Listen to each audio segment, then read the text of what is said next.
It hasn't ticked in with any of the metrics. There we go. There's some of the metrics. Good Hmm. evening, everyone, and welcome to the zoo. The minion with me this evening, thus far, is Adam. Hello. And as it is once again a Friday, I'm the keeper for this evening, Sanguine. We might be joined by a functional later, but at the moment it is just the two of us. How are you doing tonight, Adam? Well, I'm ready to hold the line, sir. Copy that. And anything interesting happened during the Oh. day, or anything of note that you want to bring up right away?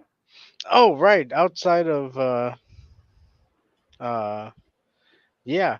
Um so in regular life, yes, no, it is Friday Mm-hmm. and can't wait for the weekend. I guess this is a time where everybody's going out and enjoying their Halloween festivities, Mm-hmm. considering Halloween is on a Tuesday. Yeah, I mean, I guess for General Bison, that is a good thing to have Halloween on a Tuesday. And Terry probably enjoys that as well. But no, yeah. I mean, the one thing I'm wondering is, are the kids gonna be roaming around on Tuesday afternoon, or are they gonna be doing it on this weekend? Like, I don't know. Well, it depends on the area. So, a lot of areas will have an alternative trick or treat night when the actual Halloween day lands on a weekday. So, depending on your local area, you might have trick or treat night tonight, you might have trick or treat night tomorrow, or potentially Sunday. Normally, it's they move it to Friday or Saturday for trick or treat night. Look, between now and Tuesday, you're gonna be running across a bunch of kids just roaming around the streets begging for candy. And if they don't get their candy, they're gonna be egging you and or TPing your house. So watch out, Halloween. So, it will just be a Tuesday then. It, it's just a Tuesday, but for Bison, it was Tuesday. You see how it works out? This is the Mm-hmm. Street Fighter predicted it, and quick, we cannot change the channel. Uh, but still with the Halloween bit, Sanguine, I gotta ask, Mm-hmm. do you have a memorable costume that you had when you were growing up? I change my costume every year, but one year I went around as Obelix Yo, from from Obelisk and Asterix and Obelix. Yep. yeah, dude, awesome. So I had a 5 foot to 6 foot tall paper mache menhir that I had made. That on the inside of the menhir was where I had my candy bag. So when I went to a house, I'd have the menhir on my or held behind my back, and then once they pulled out the candy bowl, I'd move the menhir around, set it down, grab the candy, throw it in the bag opening that I had in the menhir, lift the menhir back up on my back, and continue walking. Yo, nice, dude. What about you? Um, to be honest, my mom had stitched together a Mario outfit. I mean, outside of the overalls, I had a Mm-hmm. nice custom made Mario hat. So, but it was made from one of those pattern. I don't know if any of you guys remember, and any of you guys in the chat, but they used to have these like um, packets of patterns that you can buy, and then The fabric store pattern sets. yeah, Yep. yeah, they used to have these for Halloween costumes where you can do this and make character sets. Mm-hmm. Um, I swear there was a Ninja Turtles one. Um, There were all kinds of different ones. There oh were yeah, Dracula ones. There were Robin Hood ones. Mario and Luigi and all kinds of others. Dude, fucking Halloween. It's not the same. Um, I was chatting with Kefki, and we were goofing on Halloween costumes earlier. Mm-hmm. Um, and we brought up the super old school ones where it was just like a paper plate face mask and like a bib. Mm-hmm. And that would be the costume. Um, my, how far we've gone. You know, you Yeah, see I some. much prefer the costumes that people made because there's more to them than just, well, I went to a store and bought it, which just takes away some of the charm of it to me. I mean, a lot of those seem kind of like, oh shit, I got to go to a party. Uh, Yeah, I'm just gonna go buy this. Ha ha, I'm a person wearing a baby on my back, but it's yep. really just me in an inflatable costume. Um, I mean, it's I get it, your last minute type of thing or so what, but I But at some point, it went from them being the last minute, oh shit, I forgot about this. Let me just go grab a costume. And it became the bog standard person would just hit up a costume store, and that would be how they got their Halloween costume rather than making anything or doing anything special for it. It would always just be, okay, I'm going to hit the costume store. I'll be Dracula for the 37th time with a brand new costume. dude, but some people go all out with their costumes. Oh, yeah. And those people I fucking respect. When you actually put together your costume and you commit to your costume, fuck yeah. It's just so often now, it seems like people are just absolutely phoning costumes in. Because, like I said, it will be that they just go buy a costume. They don't doctor up anything, they don't do anything special. They just went out, bought a costume, and they went, this is good enough.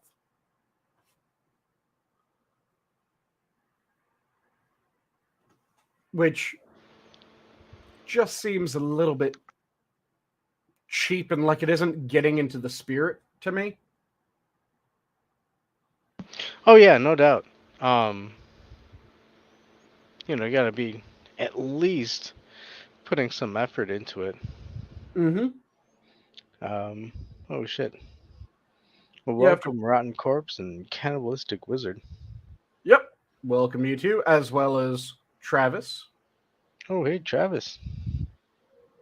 But yeah, it's like I said, one of those things that just it's kind of like how, to my mind, every holiday feast should be different and unique. Okay. So moving from Halloween costume, right? Mm-hmm. We've got it all set. Setting up a party. Sanguine, I think you're the perfect guy to ask this question. What kind of dishes would you serve up at a Halloween party? Well, there's of course classics like peeled grapes. Dude, that was the first thing on my mind. Like, yeah, you're gonna do some grapes for eyeballs and something for brains, like what, or spaghetti or something like that. Like, There's a reason why peeled grapes are a classic. They're something that tastes pretty good. They're a nice little snack, and they do kind of feel weird when you peel a grape. oh yeah, So there's a reason for those. But I'd probably do, if it's a party for adults, a really nice medium rare roast with a deep, deep, deep red sauce.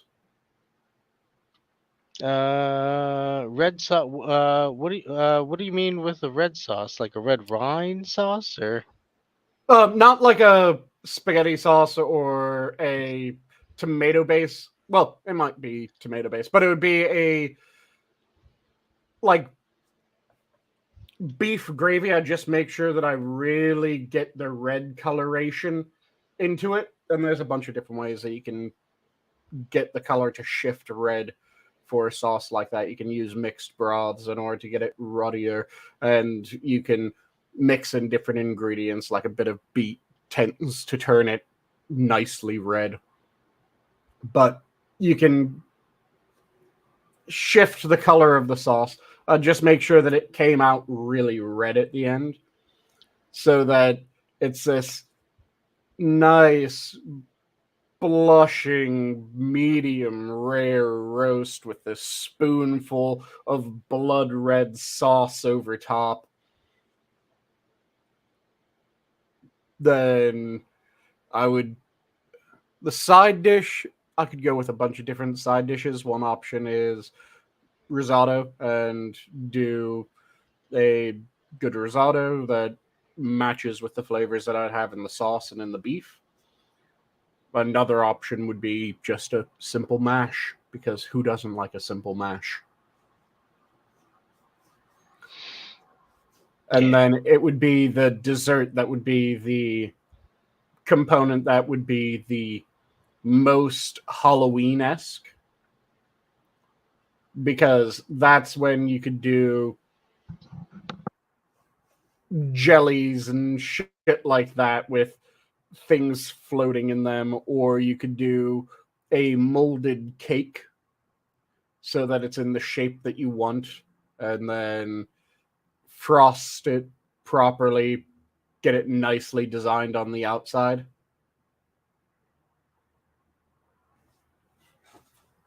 So that would be the way of going forward, in my opinion. Well, you know,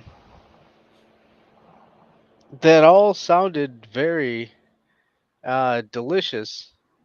Mm-hmm. Especially the main course. But the one thing I noticed that was missing was any sort of pumpkin spice. Fuck that. No. Okay, well, I'm not a white woman. whoa. I mean, we're trying to include everybody, right? I'm Even not the a Han white woman. Solos out I'm there. not doing pumpkin spice. But even pumpkin, I mean, I guess if you're gonna have your molded See, if cake, I wanted to have a pumpkin element, I wouldn't go pumpkin spice. What I'd do is I'd do roast and mashed pumpkin rather than a mashed potato. Do a okay. roasted pumpkin, What about yeah? scrape out the inside, mash it, add in plenty of butter, spoon that up on the side of the roast. Okay, see, I'm also confusing it. Like I was about to say, like, what about sweet potatoes or yams or something? But isn't that like more like Thanksgiving? That you can, as far as I'm concerned, when it comes to feasts, like I said, every feast should have its own main element. The side dishes can be repeated, like no one's going to be pissed off if you have mashed potatoes for Thanksgiving, Christmas, and Easter, because mashed potatoes are just fucking delicious and they go with everything. Yeah. But as far as I'm concerned, pick a different meat for every feasting holiday. So for Thanksgiving, turkey. Turkey's the way to go for Thanksgiving. For Christmas Eve, a nice standing rib roast is rather traditional, and it's delicious. A rib roast Yes, for the Christmas standing Eve? A standing Hold rib on. roast for Christmas Eve. Hold on. What is this like? Yo, before we lay these cookies and milk down for Santa Claus, we're gonna enjoy ourselves a nice rib roast. Yeah, That's fucking awesome. yeah. When did this come into this is a Mandela effect, isn't it? I know rib roast is fairly traditional.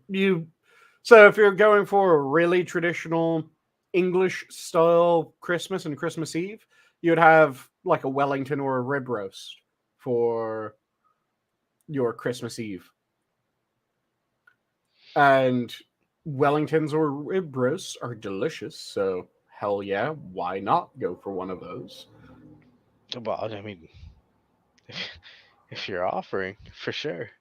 And then for Christmas dinner, goose.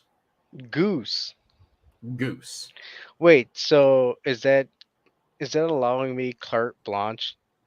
So when I see some of these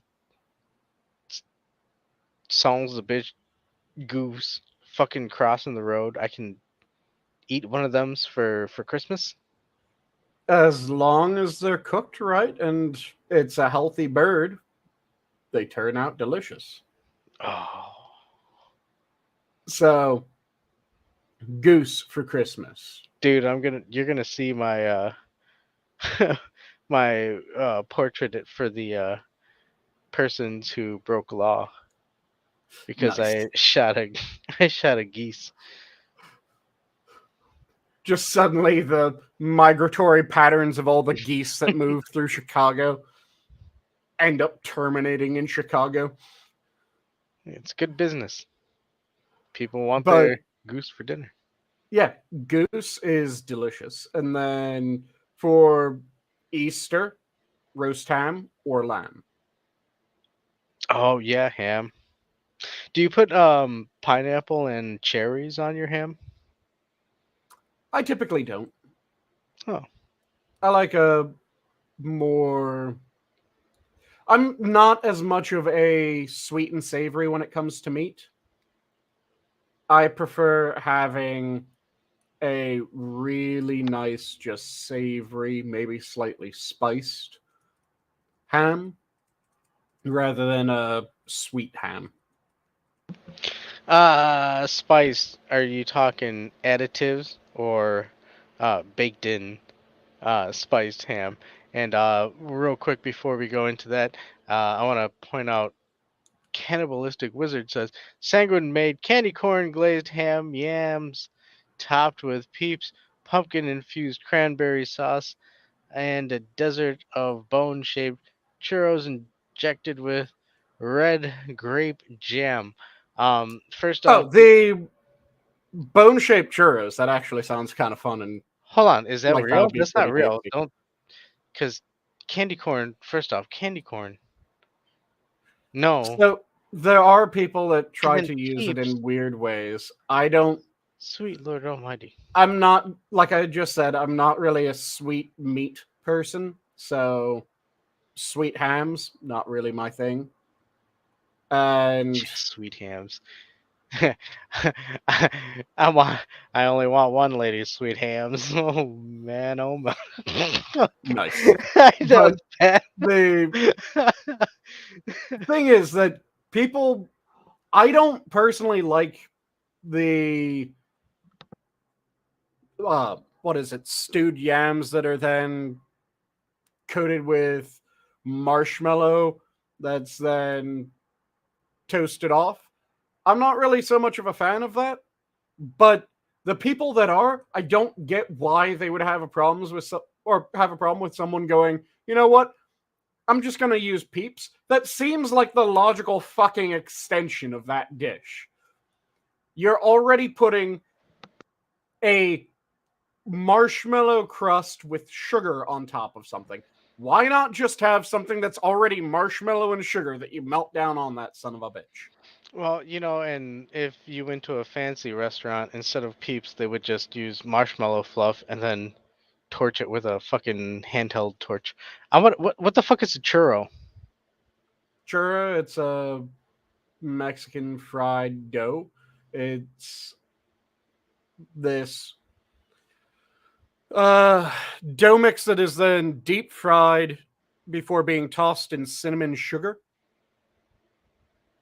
Oh, okay. They're normally Wow. kind of star-shaped cross section, but you can We're not have that that dough we can edit that part out, right? Because that's gonna look really bad.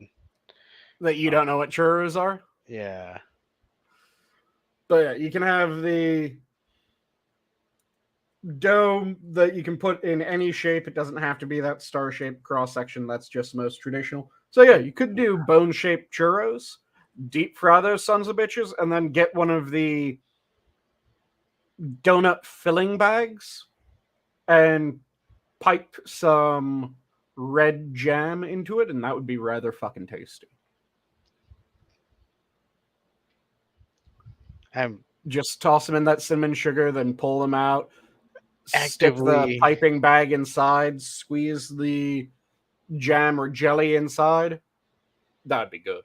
yeah, I'm actively gaining the jam and jelly of calories in my system as we're talking about it right now. Yep.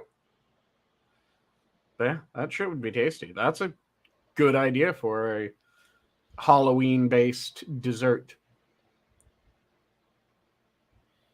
But like I said, you could do a bunch of different things with a similar idea. You could do small bone shaped cakes that Okay, then you frost up and would you go rather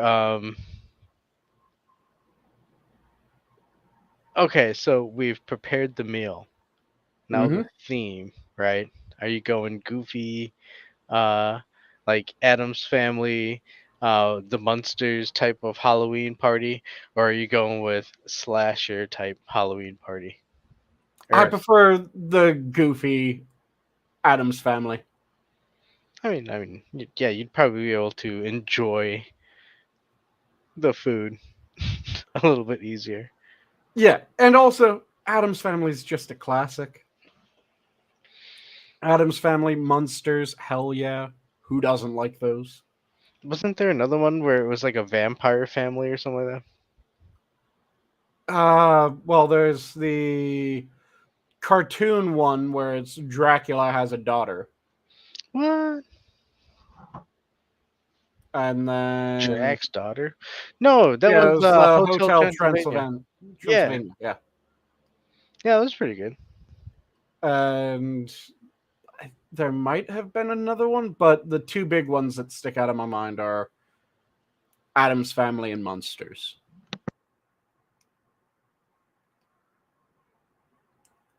But Yeah, the monsters. those are just so fantastic, and also the Adams Family has one of the best love stories of any fucking thing to date. Gomez and Morticia are amazing. Yeah. And part of the thing that makes me love them so much is the fact that they're both interested in their own shit.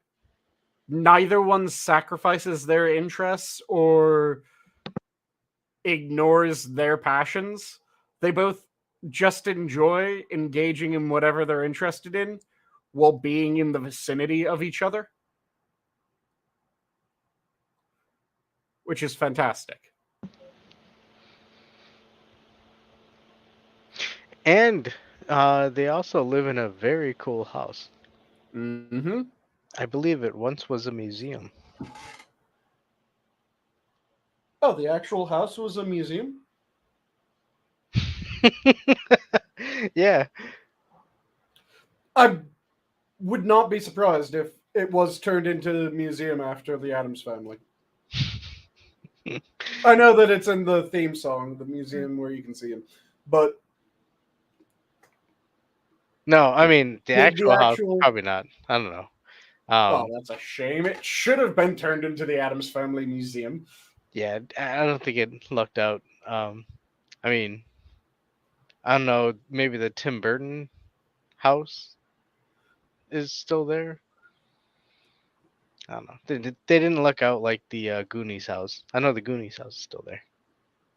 Yeah, I still say that it would have been amazing having an Adams Family museum that was the old Adams Family house. Yeah. Well, yeah. That would have been awesome. But yeah, Halloween's just one of those fantastic holidays that when you have people to enjoy it with, and especially when you have kids or you are a kid, Halloween is hard to beat. Yeah. You know, I think being able to dress up in a costume of your favorite character and then going out and getting a bunch of candy. But but I don't know if that's the same thing going on nowadays. I mean, we're still. I mean, at least for me, I'm looking back at back in like the '90s and shit when we were going around and we can have a uh, pillow sack and Mm-hmm. get some candies and oh shit, you lucked out. You got some of the houses that gave out the full size candy bars. Mm-hmm. Uh, And then you always had the dentist's house in the fucking neighborhood where they would give out like apples or toothbrushes or some yeah, bullshit like that. some weirdo shit. But I mean, it was never like, oh no, we're watching kids egg a house or TP a house. I mean, we'd see people get TP'd, but it was like somebody's friends or, they were goofing on somebody else. It wasn't Yep. so weird to think back that was like, oh shit, that's how it used to be. That's how it used to be. And now we're like, oh, you can go out as Frozen, but you got to wear a mask so you don't get the COVID. It's like, what Mm-hmm. the fuck's going on? And the thing that is an absolute tragedy is there's the wrong idea that everyone seems to have of, oh, shit's so much more dangerous now. No, it's not. Shit isn't more dangerous now in the vast majority of the country. In certain areas, yes, shit's more dangerous. Hmm. But vast majority of the country, no, it's not. It's not No. more dangerous. It's still fucking cool. You're able to go out, have fun. You aren't just going to be gunned down in the middle of the street most places. You don't have to freak out about it much. Murder rates have been declining on as a whole across the nation for decades. But everyone seems to have this, oh, if my child goes to a house to trick or treat, even if I'm there, they might get kidnapped. No, no, they aren't. Take your child trick or treating. Have fun. Don't Yeah. freak out your child. Well, that's why I was asking, are they going out tonight or are they going out Tuesday? And, usually for going out trick or treating, it's the parents are sitting there hanging out with them. Yep. Parents or older siblings. Yeah. Go enjoy And it. I mean, yeah, if you have a little kid, don't spook them with that shit. That's hey, let them dress up as their character and go get some candy. You know. yep. Enjoy the day, enjoy the experience because it's one of those things that it's always fun looking back on old trick or treating experiences and remembering being able to wander around, get candy, and see everyone in their costumes, everyone playing into what each other's costumes were. Yeah. And just be thankful that you're not hanging out in groups and let's play bombing for apples. Or some other weirdo older fucking shit that they used to. I don't know. But yeah, no, let the kids have fun. As long as it's supervised, of course, Yeah. Let's be real. We're not at the same time where we can just let the little kids go out and do their thing. But Yep. Though the thing that's strange is with how the crime stats have fallen. It's more reasonable to do that now than it is to have done that in the past. But now it's unthinkable. And in the past, it was just like, yeah, what? My kid's 8. He's old enough to go wandering around.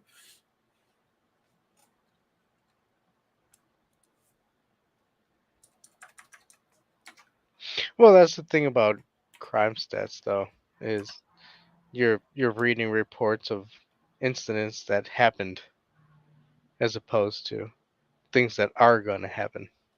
Mm-hmm. So, and you know, times are not like they were before. So, I mean, that's why I say, as long as there's people there that are watching, and that's usually what happens is there's little caravans of people going around with their kids. Mm-hmm. Let them enjoy themselves for the evening, and employ that lenient candy tax. 10%. You know, Going get for the candy tax. yeah, you get the good stuff, and then you leave the rest for the kid. Hey, thank you for collecting this candy. See, I'm gonna be the sort that I'll take the shit that my children don't want. I'll be the good parent. Oh, But and okay, well, okay. You've stumbled into my trap. What kind of candies would these be, sir? I will offer you a first uh, candy. One of them bees, like those honey candy things that they have out there. I don't even know what they're uh, called. the what is it like? Burt's Bees candy.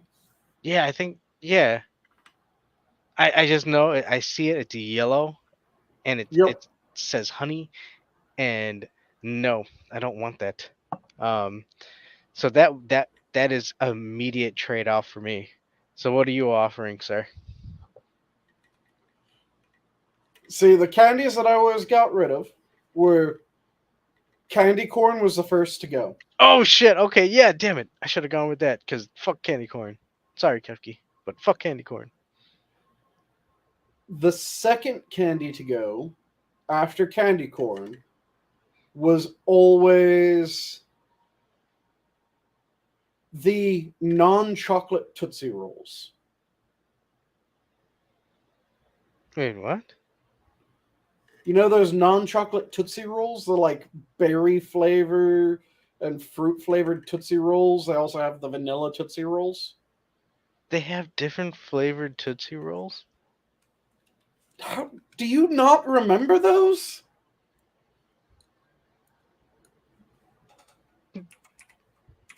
Okay, dude, you're fucking with me, right? Fruit They have Tootsie different Rolls? flavored Tootsie Yeah, Tootsie they're Rolls. called Fruit Tootsie Rolls.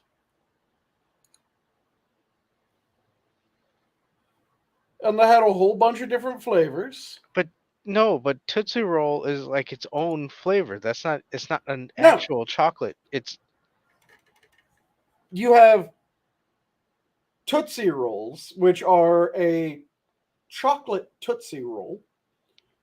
And then you have the Tootsie Fruit Rolls, also known as Tootsie Fruit Chews, which were fruit flavored Tootsie Rolls. And they had vanilla, cherry, orange, lime, and lemon. holy shit.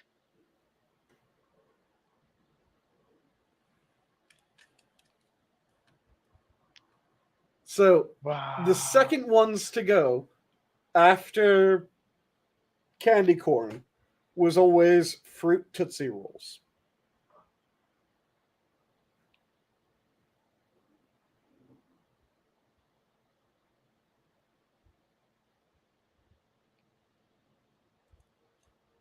dude. And do you still not trust me? Do you still not remember these things? No, I see him. I looked him up. Okay. That's crazy, dude. So that's your second. What do you got? A third? So the third are those root beer bottle caps. Oh, the jellies or the like the dry wafer type. The dry wafer bottle caps. Okay. Oh yeah. That it kind of tasted like you were chewing on flavored chalk. Dude, I was just thinking about those, but they're like wafers, but they weren't root beer flavored, but they were like a chocolate or light chocolate. But I could have sworn they were called bottle caps. Um, There's the root beer bottle caps, and then there were other bottle caps as well. I think so. Dude, I don't know, but I was thinking about that type of candy where it was like a wafer, like a circular wafer, dry, chalky, um, chalky flavored, uh, candy. Um, but it was just like, why? Who would eat these things? You know? But people were eating them. Yeah, they were my third ditch candy anytime that I could. If I could trade with someone, even if it was for like Tootsie Rolls aren't amazing. The chocolate Tootsie Rolls, when I'm saying Tootsie Rolls, unless I say fruit Tootsie Rolls, I'm referring to standard Tootsie Rolls. So the standard Tootsie Rolls, they aren't amazing. They aren't a candy that I'll go out of my way to get a bunch of Tootsie Rolls. But if I had the choice of someone going, I'll trade you my Tootsie Roll for your bottle caps, abso-fucking-lutely. Oh, so there's different different values in them. First off, I'd say anything outside of the chocolate Tootsie Roll, fuck that, dude. That's alien. That's what I'm saying. That's ugh. Chocolate Tootsie Rolls, I can deal with. They aren't the best, but they aren't terrible. They just aren't great. Okay, so what if I came at you and said, "Hey, well, okay, I can't even do that because I don't want any of those. All of those candies sound pretty bad. So, um, what do you? Okay, so let me give you a couple of candies. See if you would add them to that pile of non-perishables, right? Um, Mm-hmm. those little raspberry candies that are wrapped up like raspberries. Oh, the ones that were like lemon heads, but they were raspberry flavor? I don't know. I think they're usually like a Christmas candy. Oh, are you talking about the old lady candy? Yeah. The little raspberry hard candies? Yep. Okay. I can deal with those. Oh damn. Okay. Damn. Well, I'm still digging in this old lady's box here. Wait, that sounds bad. That could have been phrased in an entirely different fashion. Well, we Adam might has something in common with Squizgar Squiggo. we might find some candies in here. So just give me a second.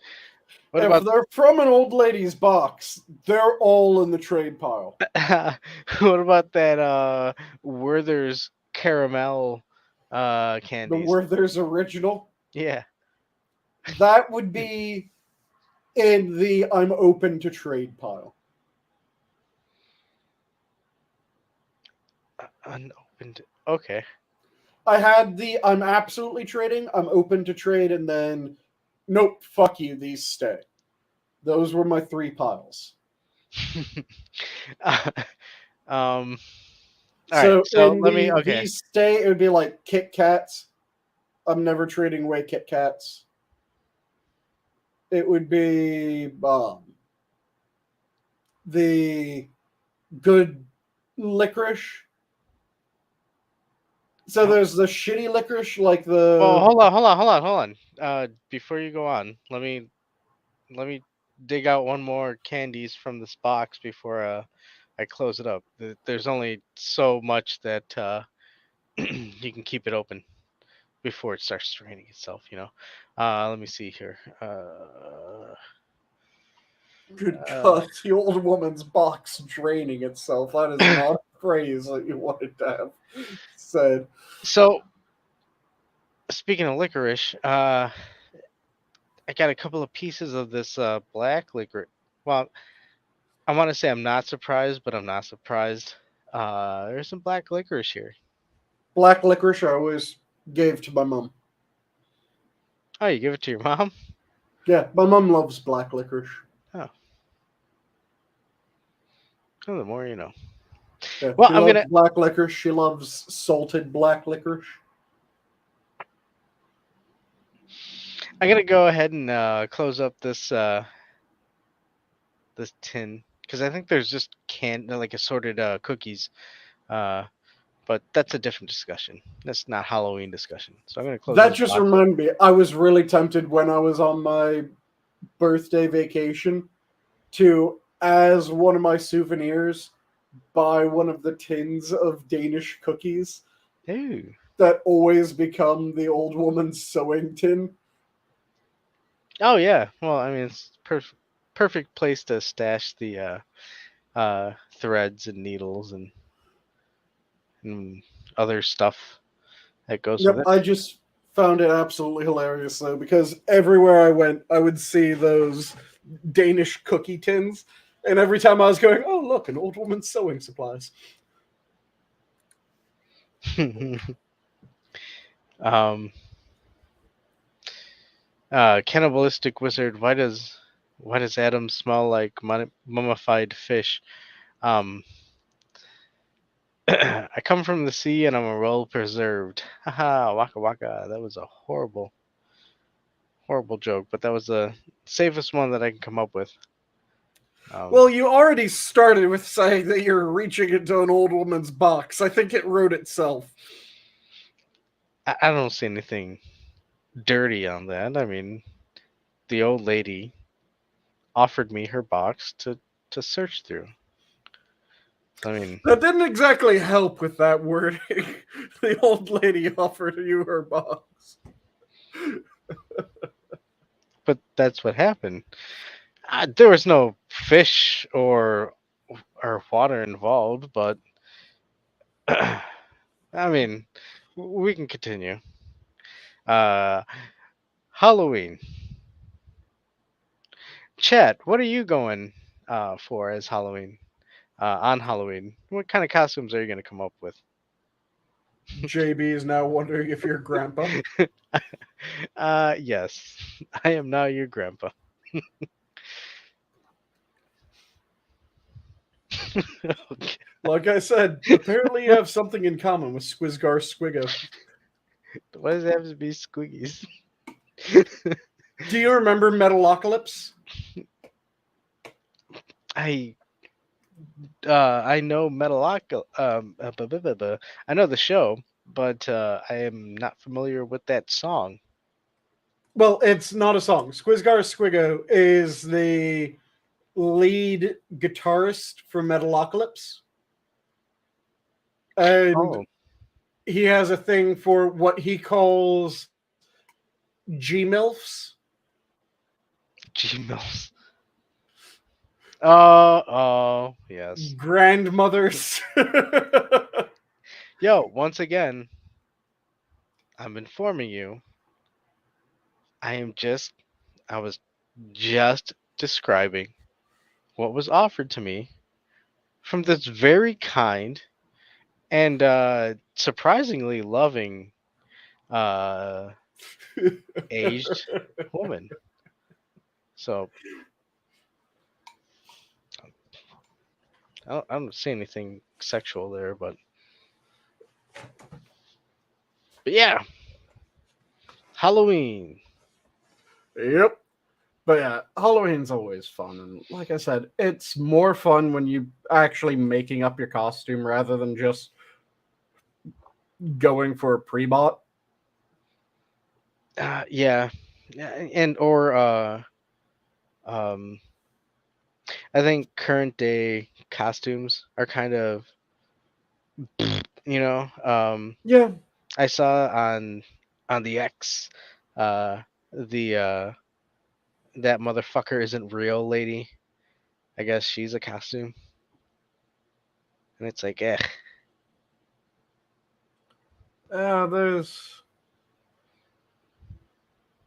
there's just a lot of really uninspired shit going on,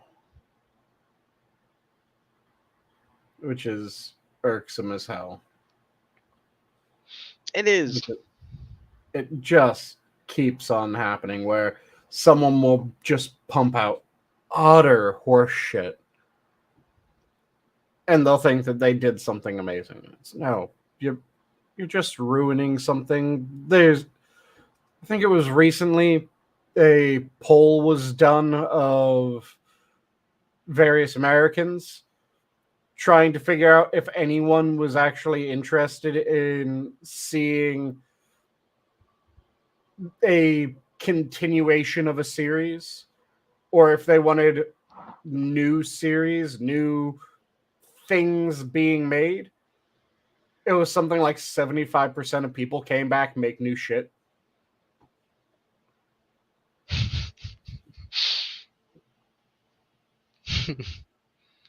Yeah, that's I'm sorry, man. Laughing at cannibalistic wizard. Yeah, that's low brow, dude. At least he said dusty and not musty.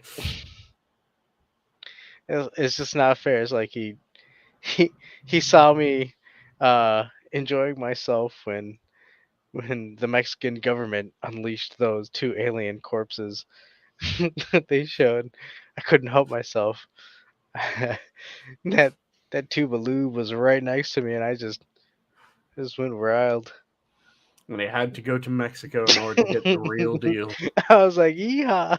Wait, wait, they don't say They like to yeehaw. anally probe humans. Now it's time for revenge. Yeah, right? I'm back. Here's Randy Quaid. Oh shit. Sorry, dude. We gotta get to the next topic. Gotta get out of here, dude. Yep. So, going away from that, do we want to stick in the holiday talk and talk about the upcoming holidays as well? Or do we want to go on to shit that's happening in the world right now?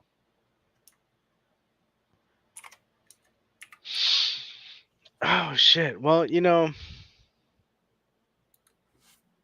I mean, I guess we could quickly go through. I mean, the next couple of holidays are gonna be speeding through. Now that I think Mm-hmm. about it, it's like every other week something's gonna be happening. Um, and son of a bitch, you're not able to come down during Thanksgiving times, are you? Sadly, nah. Damn. um. Okay, well that covers the next couple of holidays.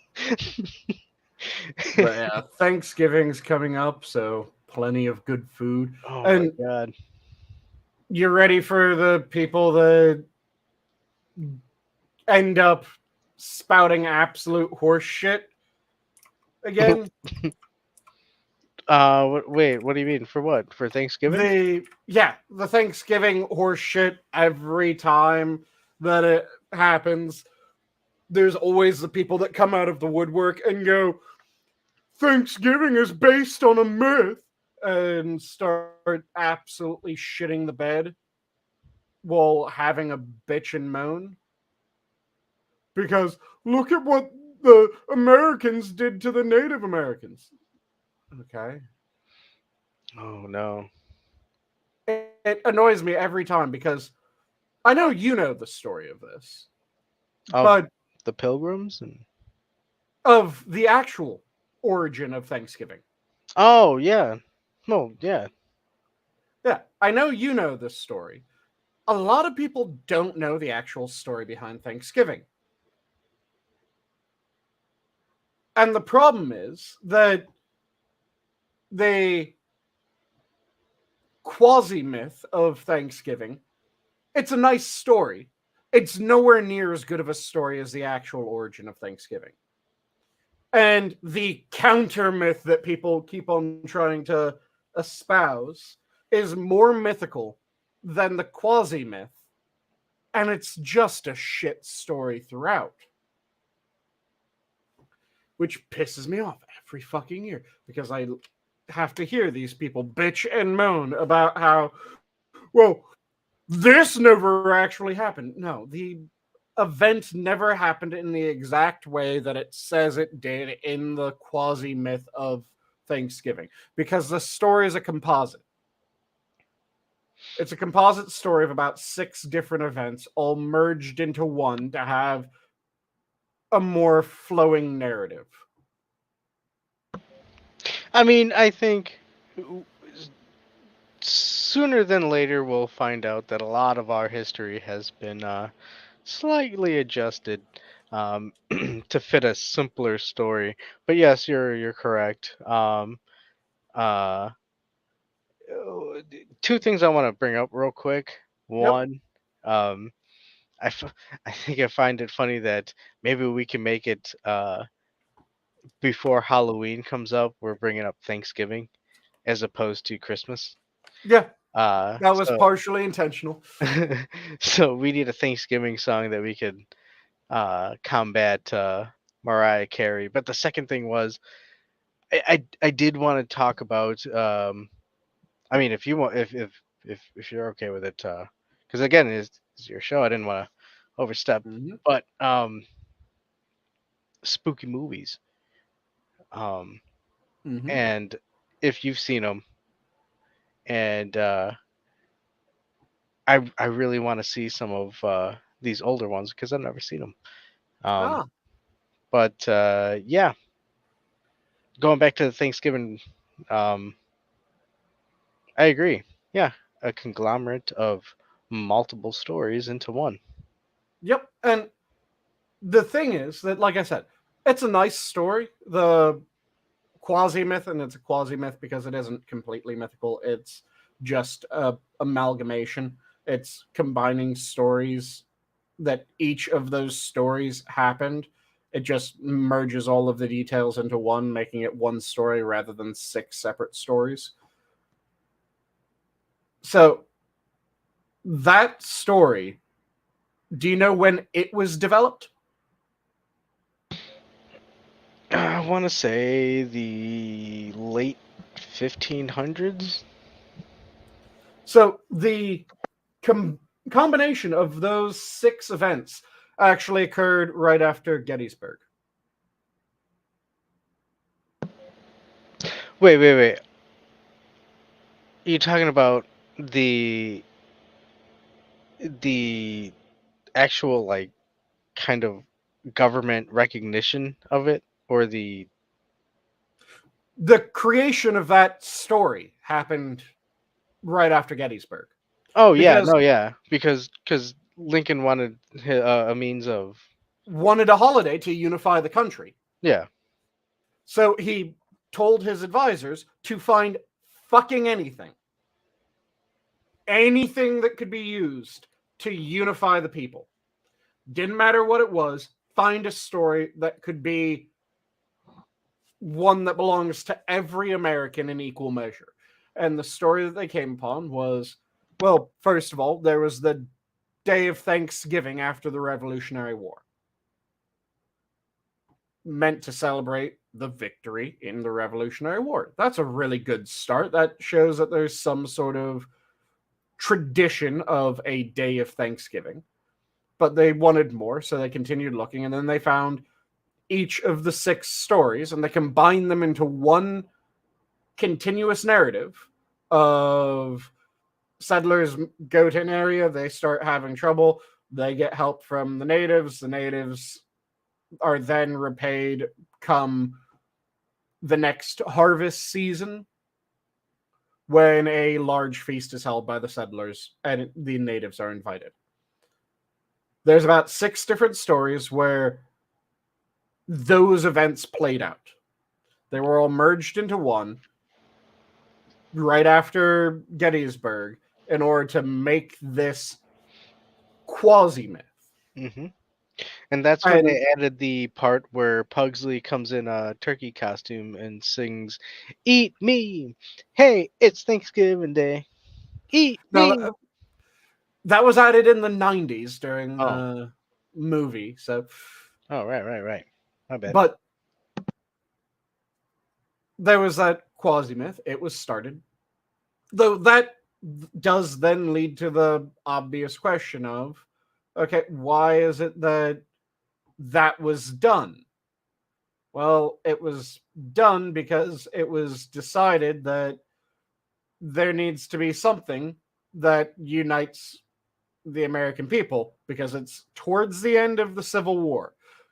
The Lincoln and many people in the North at this point, after Gettysburg and after what was the other major victory that was about the same time as Gettysburg again, Adam? It was out with Grant, if I recall. Damn it, I can't remember. Because there were 2 that were right next to each other. One of them was Gettysburg and one of them was another battle. It was out Both of west. them Yeah. massively important. And they were Volksburg. what Was it Volksburg? Can Eagle I was saying trust that you, it Eagle? was Vix, yeah. Or Vicksburg? Volksburg. Why did I think I'm sorry. I am not the German person. The No. People's City.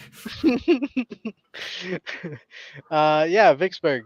Yeah, I think I could trust Eagle. Yeah, he might be a credible guy. Yeah, that sounds a bit right. So, one, it came down to it.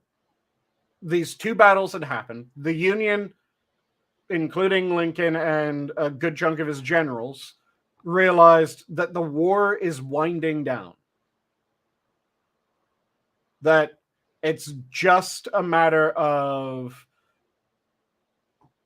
pressing for victory, and the South has lost.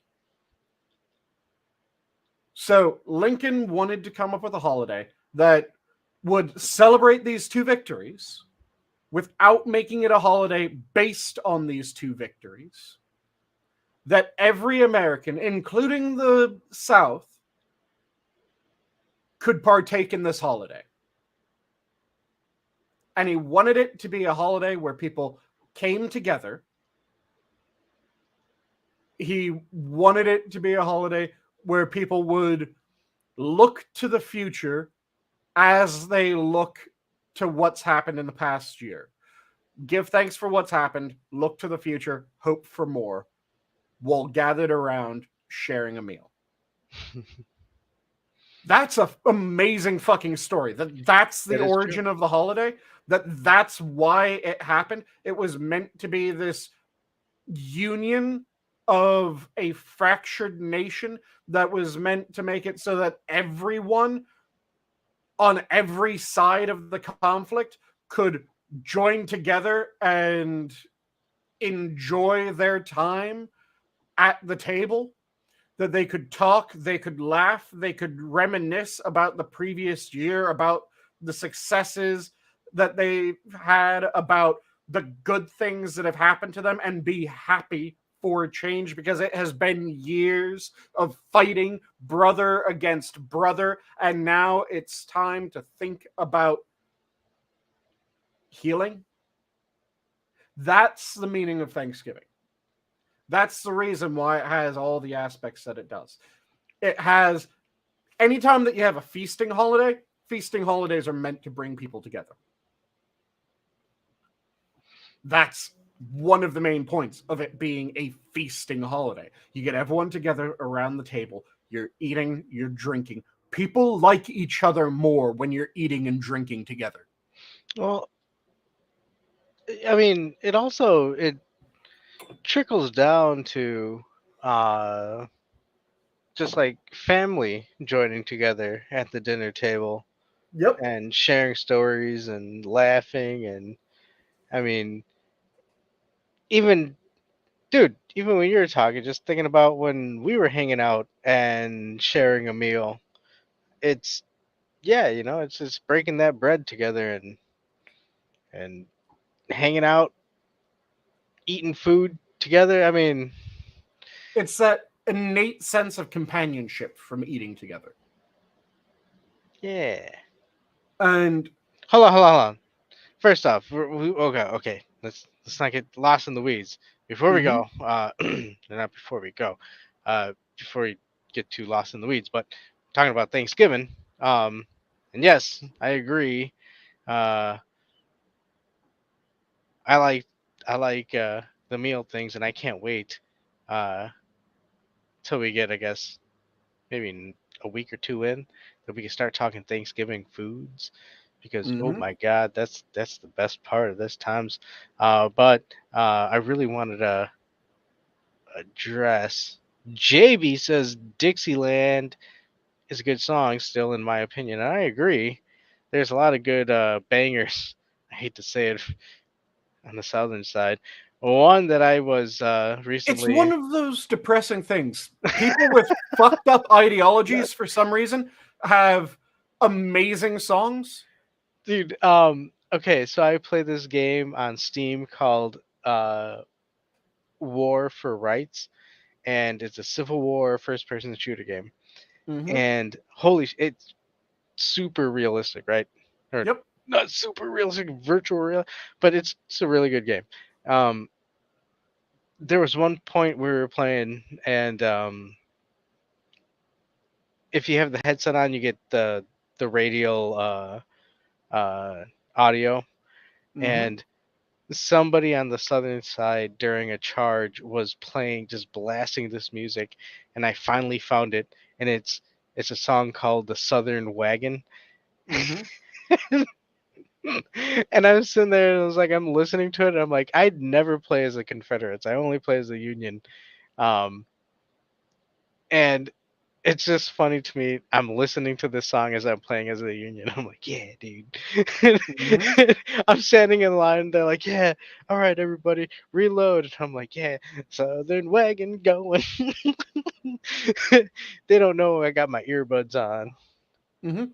And yeah, Eagle. It is absolutely fantastic that the North won. That was the right way that things turned out. No one's saying otherwise.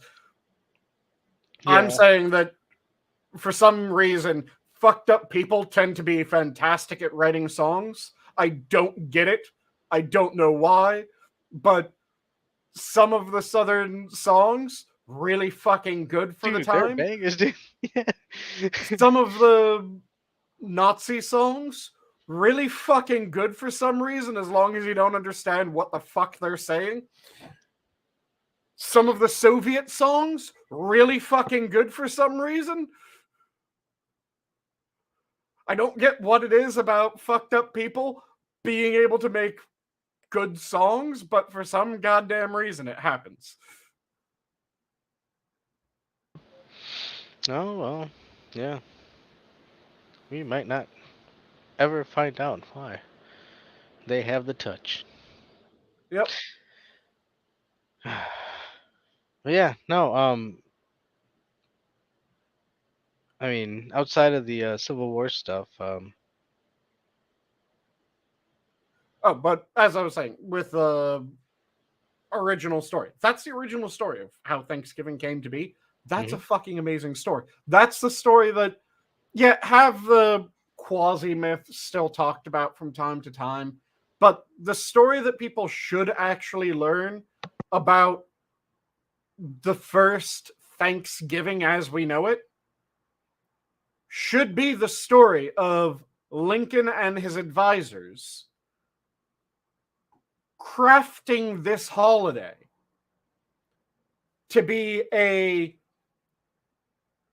day of just coming together and being thankful despite all the horrendous shit that has happened over years and years of conflict. just being able to get together with family. Because again, it was a war where it was brother against brother. Having a holiday where it's about your family, where it's about getting together with your family, it's about that sense of community and companionship with your family. After that fucking war, it was needed. Yeah, no, this is very visceral for them, real. Yeah. But I don't know. Some people just don't realize that dynamic for 'em. Mm-hmm. But I like Thanksgiving. And no, it was set up almost immediately after Gettysburg Eagle, because it was after the Battle of Gettysburg, after the Battle of Vicksburg. They immediately started looking into this, and they announced it maybe a couple months after the battle tops. I think it was like the following week was when they announced that they wanted to have a day of Thanksgiving. And they worked very hard to make it so that it wasn't a Union holiday, but it was a holiday of reunion. It was a holiday where you would get together. Oh shit, yeah. And Christmas times and during the Civil War. That makes me think about the coffee. I think didn't that guy, the guy that we watch, who makes history stuff, history foods. I think he did a coffee one for the Civil War. I think it was like a peanut Oh, very coffee. nice. Yeah, Max Miller. Max. Or are you talking about Max Miller tasting history, or are you talking about Yeah. the Townsends? No, Max Because we Miller watched tasting two different history. people that do historic foods. No, we watched the both. I watched Townsend too. Yeah, that's what I'm saying. We watched two people that do it. We watch the Townsends and we watch Max Miller. Yeah, the Greek the Greek Yep. snack food off of that. Etrium. Yeah, that was delicious, by the way. Yep. Um, and I just ran out, so we might have to see about getting some. But no, I think he did. I think he tried the peanut coffee from the Civil War. I think it was peanut coffee, Mm-hmm. but I want to try that. Yeah, there's a lot of fascinating things that were consumed at various points in history. And there's some foods that I am fascinated by how the hell they came to be. Like, you could honestly tell me in a dead serious voice, and I would find it compelling, that fugu was developed by an accidentally failed capital punishment. Because you know what fugu is, right? Well, for the audience, I think you should explain for Fugu's them. Japanese pufferfish. It contains a Oh, neurotoxin known as TTX. TTX is one of the most deadly poisons known to man. So, if you cut into fugu incorrectly, you'll kill people. Anyone that consumes it will fucking die if you cut into it incorrectly. Even if you cut into it correctly, if you eat too much of it in one sitting, you'll die. and is this type of fish only ate at expensive restaurants, or is this something I can There's find at a sushi station? It's very difficult to find in the States. You can find it in specialty fugu places in Japan. And the greatest density of these fugu places is in the Osaka area, if I remember correctly. Yeah. It's in the Have is it you ever Osaka tried or some of it? haven't tried it yet. Next time that I go, I want to try some fugu. But it has to be cut this very specific way or else it kills you. So the places that are able to serve it, in order to serve it in Japan, you need a special license. And in order to get that special license, you have to go to a school. And in order to graduate that school, you have to, as your graduation test, you have to completely prepare fugu and then eat it yourself.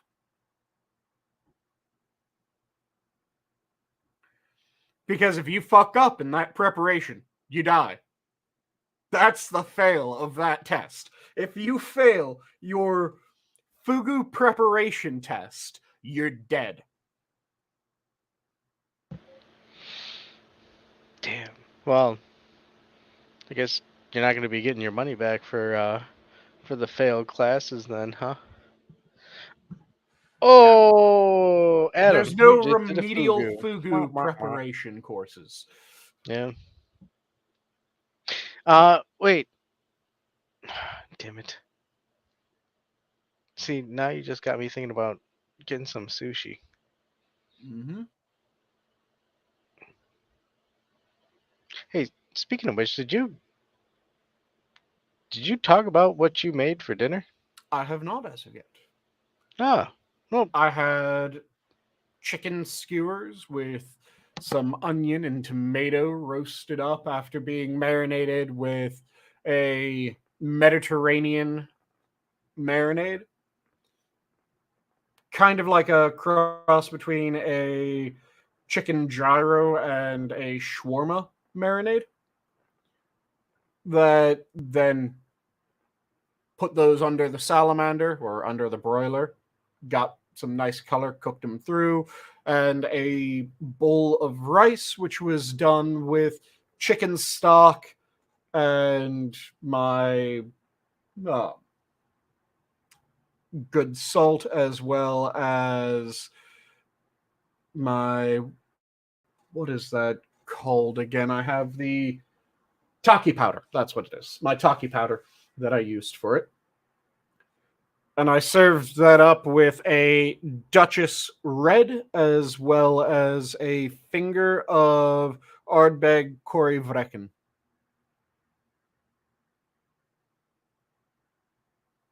So it was delicious.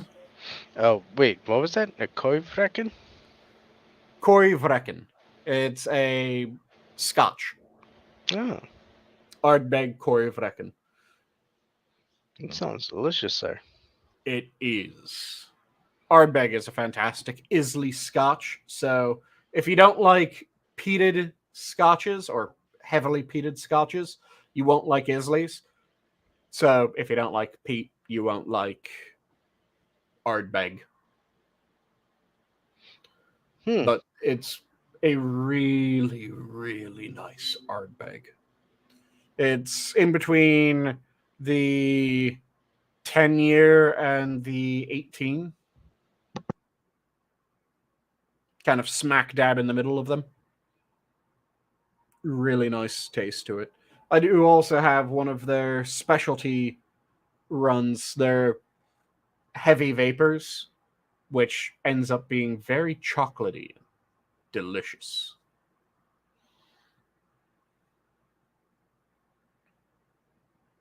So that was my dinner for the evening. And then I've just been relaxing and enjoying the rest of the night since eating. Hmm. Well, that sounds very good. Mm-hmm. I see in chat somebody brought up a euro. Um, it's been a while since I've had a euro. I gotta get me one of those soon too. But Mm-hmm. as you brought up earlier, Oh, with and by the way, sushi. just Oh, to mention it because Pop Tart mentioned it in chat on her honeymoon.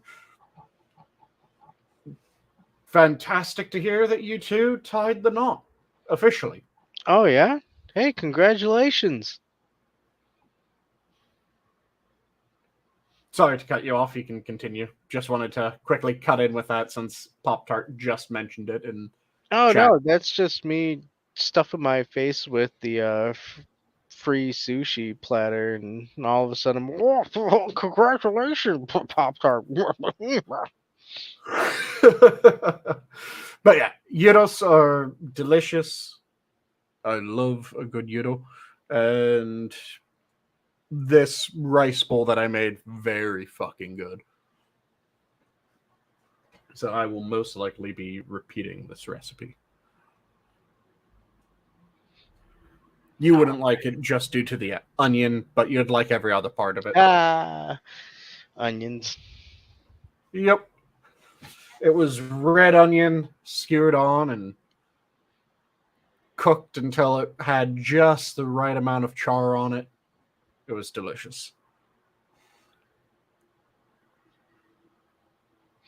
Yeah, well, I have a slight issue with that flavoring. Um, actually, I think it was Wendy's. They have Mm-hmm. a ghost pepper sandwich, where it has onion rings in it, and I kind of want to try it, to be honest. I don't know. Maybe I'm gonna take them steps into trying some onions. Mm-hmm. Baby steps, though. I still say most likely the type of onion that you'll enjoy the most is jammy onion. Jeremy onions. Who's Jammy. Jeremy? Jammy. Jammmy. Oh, Jammy. Okay. Jammy. Because they're sweet, the sulfur notes have been completely cooked away. I like spicy food. I have my favorite sriracha is an obscenely spicy one made out of Trinidad Scorpion, Carolina Reaper, Ghost Pepper, and Scotch Bonnet for flavor. Oh yeah, dude. Spicy stuff is the best.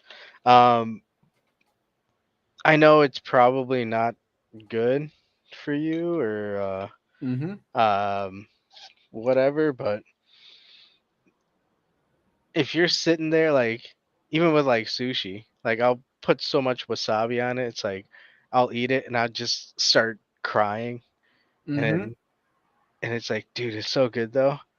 Oh my Mm-hmm. god. Um yeah, no, I don't know. Um but I won't eat onions. Fuck. I did have a somewhere in between, I think it was 7 and 9 million Scoville hot sauce. Oh, It was at the Museum of Disgusting Foods, and it was in their tasting section. So I tried it, and I made it through. bad onions, bad dates. Well, I mean, I'm always willing to try onions, to be honest. So, I mean, Bullshit. Don't you lie to me. If you are now willing, that's a new thing, not an always willing thing. it's a thing that has been a thing. As of recently, not always. No, it's always been a thing. Don't you Uh, lie to me, boy. The number of times that I've said I'm going to make this and you've gone, well, leave out the onions. So I've left out the onions when we're getting together for a fucking group meet. no, and I've clearly stated on a very slim circumstance that one person would offer it, and I said, yeah, I would do it. So yeah, so I cannot tell a lie. It is not always, But yes. Yeah, it's a recent occurrence. No, it's an established. It's been written in the Constitution, 1776, sir. Nah, it was a recent amendment, and you fucking know it. Oh, mushrooms? Yeah, no, mushrooms are awesome. And spinach. Now Mushrooms are delicious if they're cooked right. yeah. If mushrooms are cooked wrong, I get why people dislike them. If mushrooms are cooked right, they're meaty little delicious bites. Yes. Um Honestly, I don't know. I kind of like the taste anyways. But people have that same kind of bit with spinach, like the texture of it Mm-hmm. or something like that. Or cilantro. Cilantro. Cilantro, it's just that they were born wrong. They have the wrong taste buds. It's not their fault. The It's soap tasting people. yeah, it's kind of like how you can't really be mad at someone for having Down syndrome, but it's just something that you have to deal with. It's the same thing when it comes to someone tasting soup rather than delicious cilantro. Delicious cilantro. Yep. I mean, I like it, but damn, dude, But there's too much food talk, man. My stomach is fucking. It's like Bluto beating the shit out of Popeye before he gets his spinach. I can't eat. I can't eat till tomorrow. So, damn it. hmm it's always the danger of getting on stream with me. I will talk about food. Oh man, sautéed mushrooms. hmm So when I said that everyone cooks their mushrooms wrong, I'm going to tell everyone exactly what I mean by that.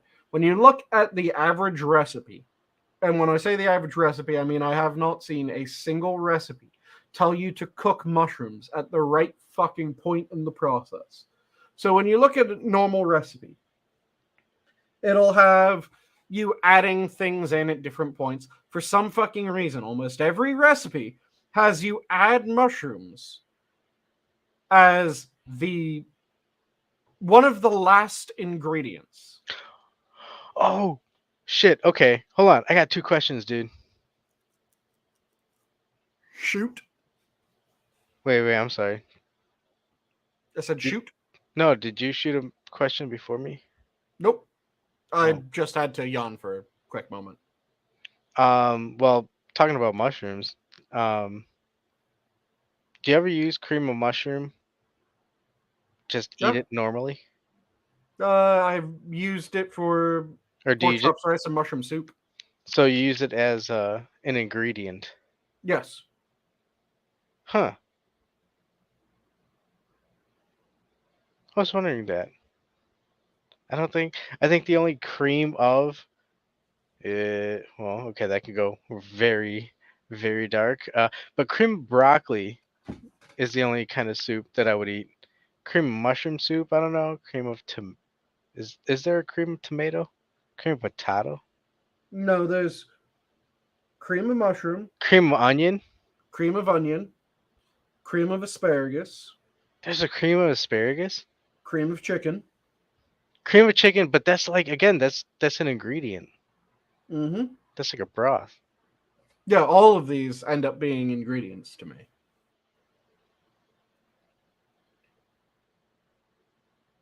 Well, yeah, but all of them. Well, no, because I'll have cream of broccoli in a bread bowl, right? Oh, Mm-hmm. that's cheese broccoli. I don't know. What the fuck? Holy shit! So many soups. Now let's talk about like frosted mini wheats and whole milk or half milk. What kind of soup is that? Always go whole milk, and it's not a soup; it's a cereal. Ah, damn it! Haha, you caught me on that one. It lacks a broth. And This no, is true. milk is not a broth. Milk can be used as part of making a broth, but it is not a broth in and of itself.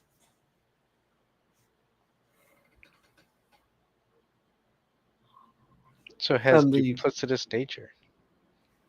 the simplest soup is just a bowl of broth. So Like that what's it called?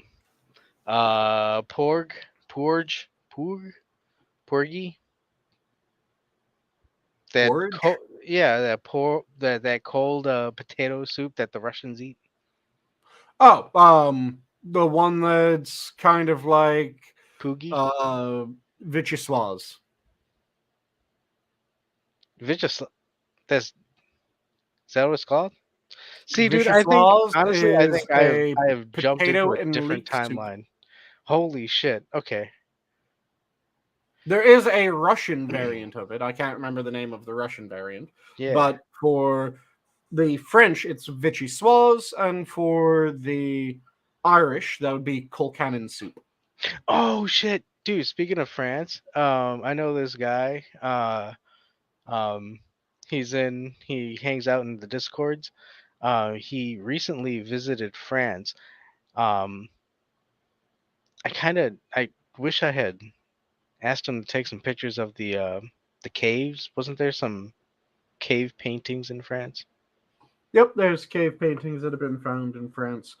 And those caves, I think they're currently barred from people entering them because they're trying to figure out a way of preserving the artwork.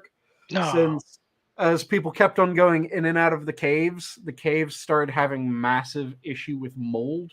Those assholes. Fucking French dude.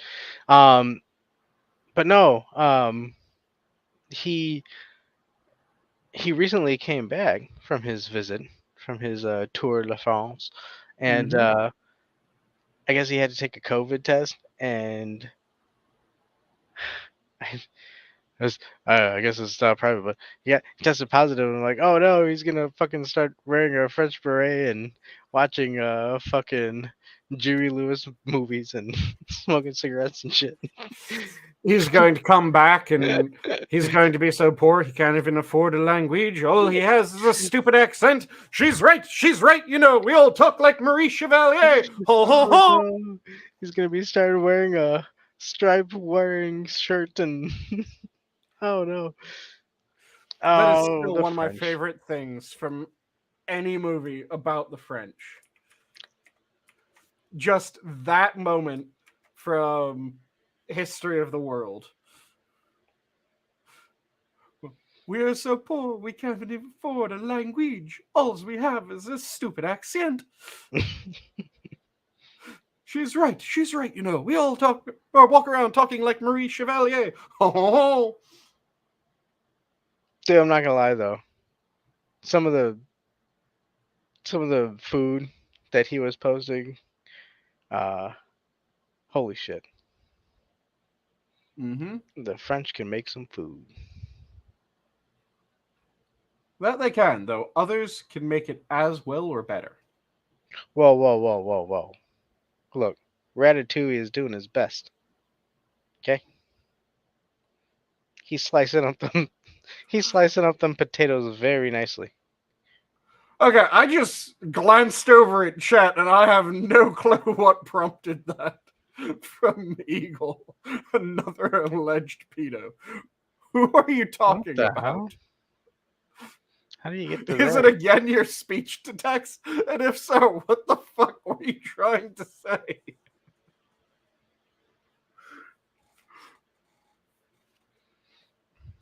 Wow. All right, Eagle. What is Stephen Hawking or something? Like speech to text. Yeah, I was using speech to text. Okay. Oh, sorry, text to speech. My mistake. Other way around. That's all right. I have the same problem, but No, it was speech to text. That's what I said, right? Not text to speech. Text to speech would be having it speak for him. Speech to text is him speaking and it typing for him.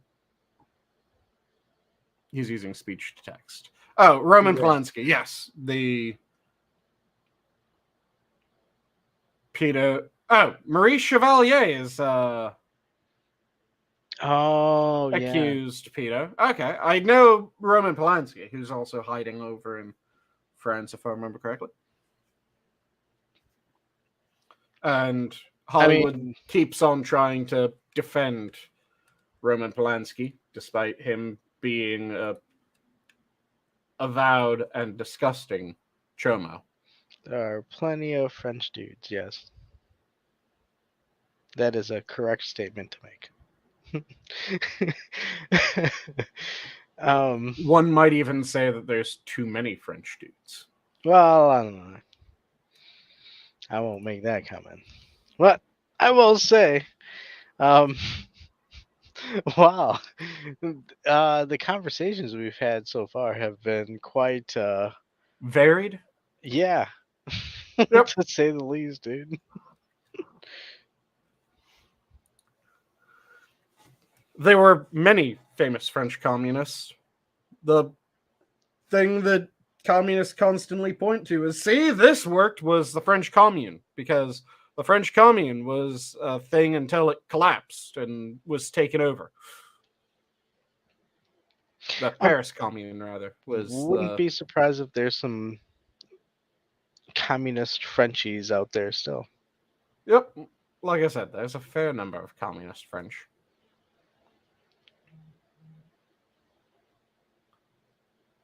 Yeah. Now you're just stacking on things to hate there, JB. Are you trying to craft the most specific and most detestable group of people known to man? It's bad enough that you're making them communist chomos, but they also have to be French? Well, you know what? I guess this is a good time for Sanguine to battle it out with chat, as I'm gonna go battle it out with this toaster over here. So I'm gonna be right back. I'll be muted for a bit. Yeah. Why did the way that you phrase that make it sound like you're going to try to drown the toaster, which is a bad idea? Okay, well, water was my first option, but I'll keep that noted. And probably I just don't know of one specifically. Like I said, there were a whole bunch of different things. The Paris Commune, if I remember correctly, did try to make it so that pretty much anyone was fair game. But that wasn't as bad as the Berlin Chomo experiment. That one's fucking terrifying. And then never look directly into your toaster. Why do I feel like you've personally received crumbs in the eyes due to that, JB? You didn't have to be that close when you were looking into the toaster that the bread popped up and just poked you in the eye. But yeah, it's... Communists tend to constantly point to the Paris Commune. The Paris Commune ended up collapsing and then was taken over. And they'll go, oh, well, it was taken over, therefore it didn't really collapse. No. When you're talking about a nation, getting conquered is collapsing.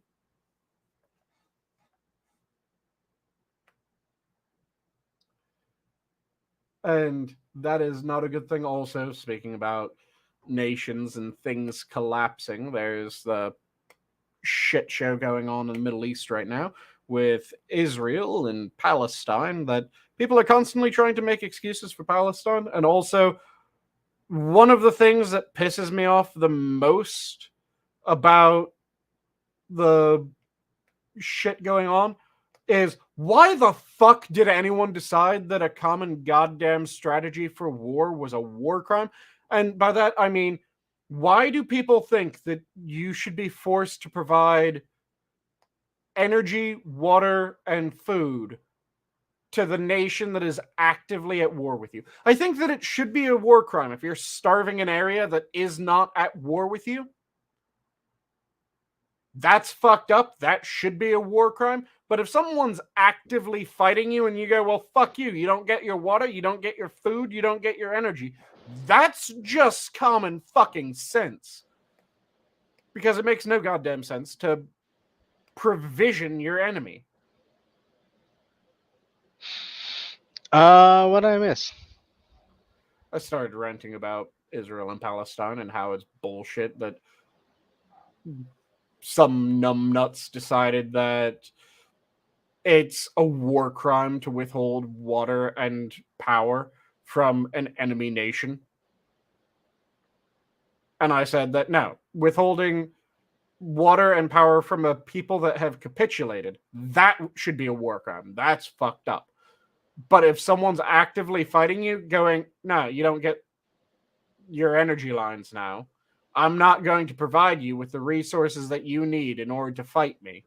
Because fuck you, why would I? Well, you're supposed to, because there were some protesters out there that were saying that you're supposed to do it. Yeah, and I'm saying fuck that. And there's it's kind of like how in the Geneva Conventions, a bunch of countries signed on to say that non-uniform combatants should be granted POW rights, and fuck that. I'm glad the US never signed off on that segment of the Geneva Conventions, because that is the most ridiculous horse shit. Yeah. Holy shit! Also, How did we get to this? I was, I just stepped away for a second. I didn't know we turned over to this page. because I was reading chat and then it set me off on this. So, oh, chat, you can only read chat sparingly, because sometimes chat says some goofy shit that you don't want to read, and you can't take them seriously all the time. So when it comes to the conflict, yeah, them cutting off water and power makes perfect fucking sense. Don't provision an enemy that wants you dead. And withhold it until they capitulate. They want to get water and energy back? Okay. Stop trying to do all this shit. You turn over the people responsible, you can get your water and energy back. You turn over the people, you surrender, you stop launching fucking rockets into Israel, then you can get your water back. You don't want to do any of that? Well, sucks to suck. It's a horrendous idea to provision your enemy during war. All it does is it makes it so that they're able to fight you for a longer period of time, and it maximizes the suffering on all sides.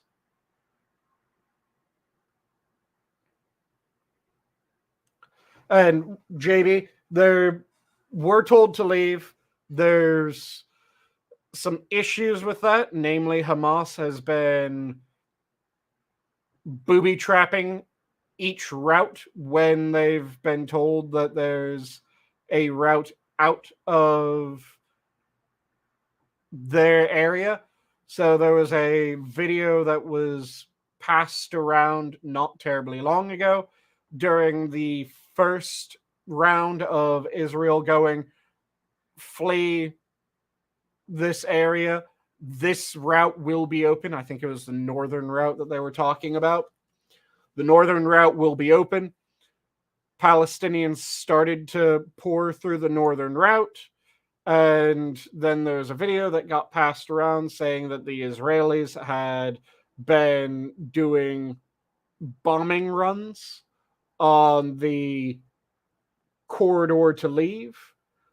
But then when you look at the video, and then when analysis was done of everything from that scene. It turned out it was a car bomb. It wasn't an airstrike. It wasn't a bombing run. It was a car bomb on the side of the road that had been parked there by Hamas to blow up to prevent the civilians from fleeing the area. Because Hamas wants there to be more dead bodies. The more dead bodies there are, the better it is for them, because the greater chance that they will survive. Because they're hoping that they'll be able to throw enough dead bodies and put enough dead bodies on air that other nations will withdraw support from Israel. It's the same reason why Hamas launches attacks from schools and hospitals. I mean, that's just that I think that's the pit of the olive that you have to swallow um in this whole conflict is, as much as we like to just have everybody put their arms down and, you know, stop the fighting, we got to realize that it's going to be a bit until it stops, and that just means that there's going to be a lot of innocent deaths. Yep, and the innocent deaths, they are a tragedy, but at the same time, I can't fault Israel for its response. It's getting attacked No. constantly, and it has been attacked constantly since it was founded. And they're going, enough's enough. And it should have been enough's enough decades ago, to my mind. Since every moment that it's been allowed to continue on, it's just made it so that there's been more suffering for a longer period of time. And when it, if I had my ideal scenario and I could come up with my way of solving the issue, it would require a fuck ton of work because I would be somewhat fucked up in how I do this.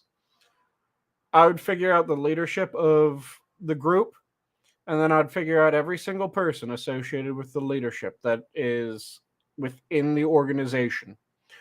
I'd have the leader kidnapped. I would make sure that there's all sorts of footage and evidence that he was treated extremely well while he's kidnapped. And then I would have every single person that I know about in the organization killed in a single night before that person's dropped back into the area. Yo, and even you saying that, what I can't stand is what you just said. You know, Yep. just at least provide a little bit of evidence. You'll still get people saying, "What? How dare you? Why aren't you just accepting?" And I still can't believe we have not moved past this part after all the other bullshit where if you were quick to react, you were found out to be the fool because, oh, it wasn't actually what we were initially told. So it's like, dude, are we allowed a little bit of skepticism to be able to question what in the fuck we're being told? Oh, like I said, I'm perfectly fine allowing skepticism. I'm perfectly fine people going, No, but that's what I'm how? agreeing with you. Yeah, and I mean that's what I mean. Yep, Like it's it's it's ridiculous that we even have to go through this when it's like, dude, we all want to get to the truth, but we have to also understand that there is propaganda going out there, yep, and and on both sides, and they're both trying to sway us one way or the other. But at the end of yep, the day, we do want the truth, and we'll ultimately weigh our opinion based on that. But good yep. And like lord, I said, for my way of dealing with it, the reason why I would do with it that way is it completely destroys any sort of cohesion that the group has. Because the leader of the group is abducted and then they're seen to be treated extremely well within the United States. Shortly after their abduction, nothing's done to them. They're returned in a better condition than they were if they had stayed in the area that they were. And suddenly everyone else in the organization is killed. Now everyone's looking at that son of a bitch like, you ratted. Doesn't matter if they did, doesn't matter if they didn't. Everyone thinks that they ratted. And then I would be a bit more fucked up because I would order people to defend the leader for a few days. Just to really drive home that this person ratted on you. Because an attempt would be made on that person's life. Keep people watching them just long enough to foil that attempt. And then pull back. After you foil an attempt or two, pull back, withdraw any sort of defense. Fuck them. And then if someone else takes charge, figure out who they are, figure out everyone associated with them. Repeat. Make it so that they worry about ever getting in contact with each other. Make it so that they worry about ever having a leader, because that leader will just rat them out.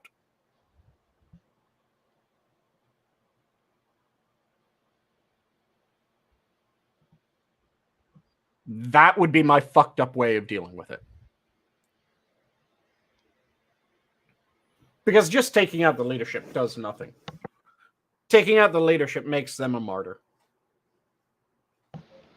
Well, isn't the leadership for a lot of these groups, at least if I'm still on the path of what we're talking about, aren't these leaders in like Gaza, or not Gaza, but Qatar and all that? Yep. Some of them are in Qatar. Some of them are in other areas. But like I said, that would be my approach to dealing with it. Make them disappear. Get evidence of them being treated well. Don't do anything to harm them. Make it seem like they turned on their organization. Wipe out everyone. In fact, if I really wanted to be fucked up, I'd do everyone except for their second in command. The only person that they seem to like more than everyone else, that would be the only other person that would be able to survive each time. Because then it really seems like that motherfucker ratted you out.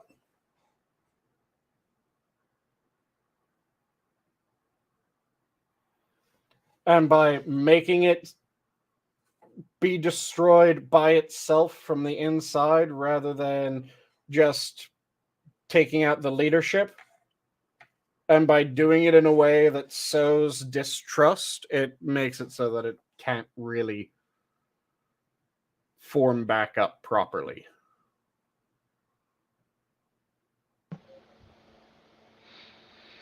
That would be my way of fixing this issue. It would take a hell of a lot of resources, a hell of a lot of time and effort, but it would be fucked up. And I think it would work. It would work for it. If you aren't in our Discord link is in the description. Do feel free to join up.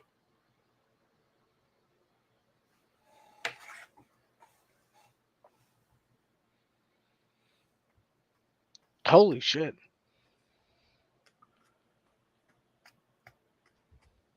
But yeah, that would be my way of dealing with it. Because, like I said, it's fucked up. It causes them to fragment. And the problem is that if you just take out a leader, we've done that with other groups like this. You take out the leader's replaced.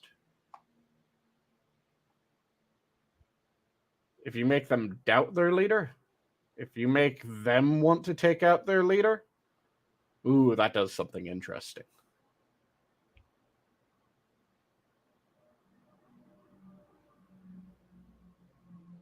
Well, hopefully sooner than later.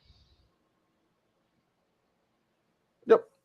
Like I I'm said, that's fucking. my personal fucked up way of dealing with it, but I have a rather dark mind when it comes to things like that, I think.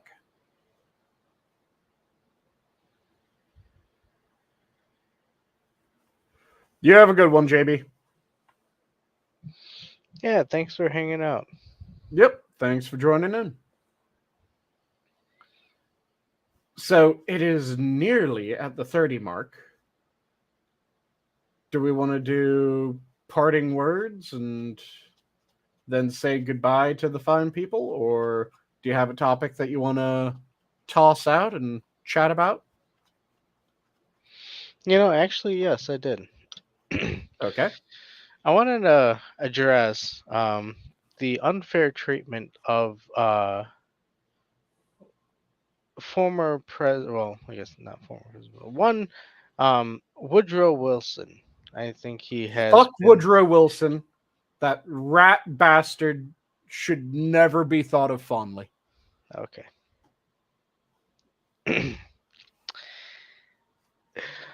Woodrow. Okay. No, of course not. I 100% agree. That was a horrible joke, but Yep. yeah, no, I have nothing. I have nothing else to I just had to add. chime in with that because Woodrow Wilson. No, he Woodrow ruined our Wilson country. is Fuck in the that guy. top three worst presidents, or rather, is tied for the worst president in my mind with only two other individuals. And it is based on the amount of damage that they did to the nation. Woodrow Wilson did more damage to race relations in the United States than any other president. So he's in that group. Fuck him. Wasn't there a Johnson? FDR FDR, did definitely. Fuck that guy. the most damage economically of any president. Fuck him. And then LBJ, which is Johnson, Yeah. who he didn't do as much to fuck with race relations as Wilson. He didn't do as much to fuck with the economy as FDR. He still fucked with both enough that we're feeling the pain from him. So those are the three worst presidents to my mind. Yeah. And you keep that in mind, ladies and gentlemen, because I'm going to bring that up later.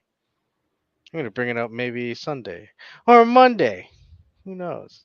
Also in the running was Carter. Carter is a fantastic ex-president. Who was the Carter, one? Who was the one after Roosevelt? Teddy Taft. Taft. Yeah, he was one of them too.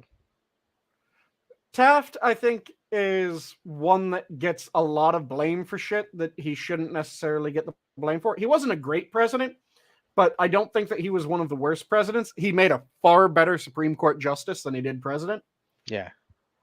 But I Carter think he was is there for well, yeah, Carter. Carter's one of them, and Carter's one of them because do you know what Carter did before he was president, Adam? Talking about Jimmy Carter, Yep. peanut farmer.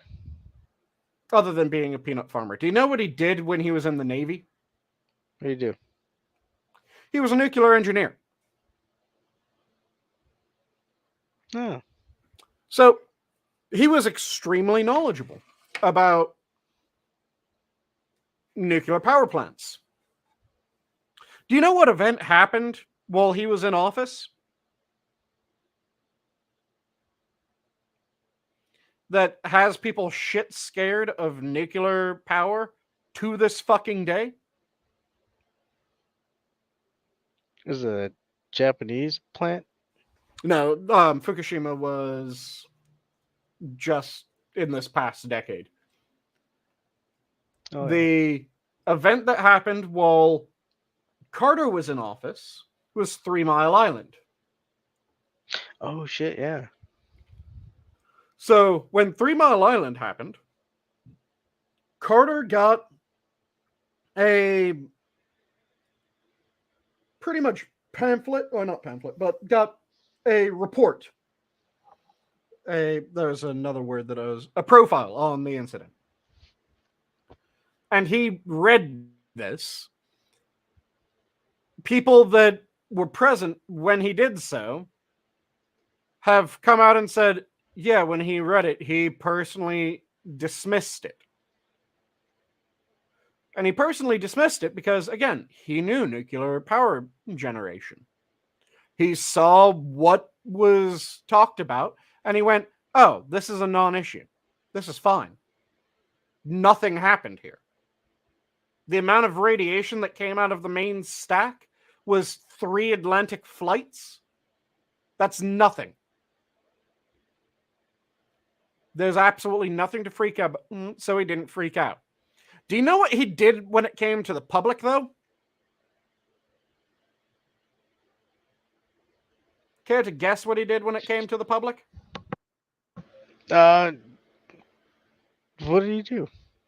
He played up the public's fear of nuclear power, a fear that he knew was complete horseshit because he was a nuclear engineer on a fucking naval vessel, and he was able to look at the documentation and go, oh, this event did absolutely fuck all. But rather than coming out to the people and explaining to the people, look, I understand that you're scared. I understand your worries, but this is nothing to worry about.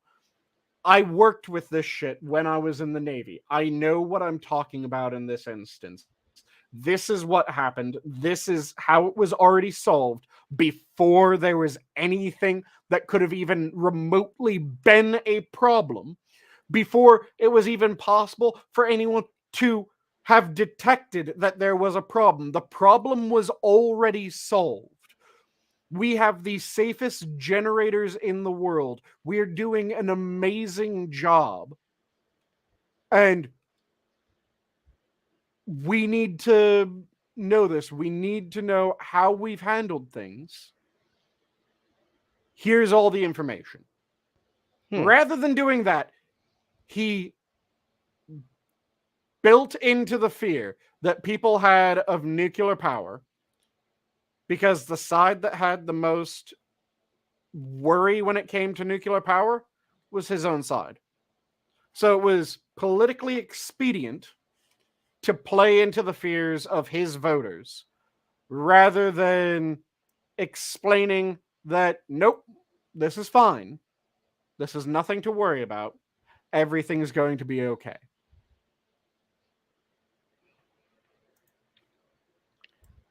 It was one of the most disgusting acts by a president of personal cowardice and political expediency. Yeah. At least to my mind. People can disagree, but to my mind, it was one of the worst instances of cowardice and political expediency that we've seen from a president. Well, just you wait. Hopefully we can find some better examples in the future. But I hope we never do. I hope that Jimmy Carter is always stuck with that black mark against his name. The cowardice of that action is detestable. well, I mean, we're seeing some pretty gnarly stuff now. But Oh yeah, we are. But you the fact that he wanted knew better. You're thinking Yes. about Doing the wrap up. So do you want to give your parting words first? unless somebody else in in the chat wanted to. JB. No, hey, dude, that was a fun conversation we had, dude. Fucking awesome. Yep. Always a good time. Yeah, this is shooting the shit on a fucking Friday evening, dude. Yep. Awesome.